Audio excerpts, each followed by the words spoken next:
e di që ka shumë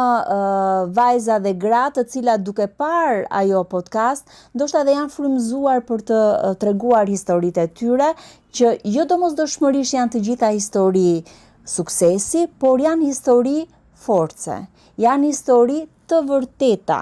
Dhe kjo është gjëja që mua do më ngeli nga cikli i parë i ajo podcast, sepse janë treguar të sinqerta,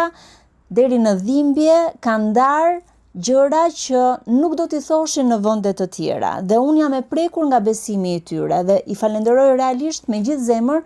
që edhe pse një hapësirë mediatike fare e re, pas një lloj premtimi që do të bëhesh e famshme mbas saj, ose puna jote do të shikohet me sy tjetër. Jam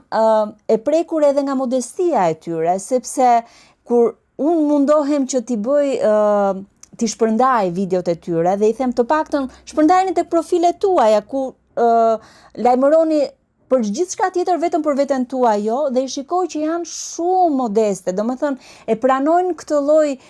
profili publik me shumë përulësi dhe mendoj që janë model shumë i mirë për të gjitha ato që ndoshta e shikojnë profesionin të vështirë, por të domosdoshëm.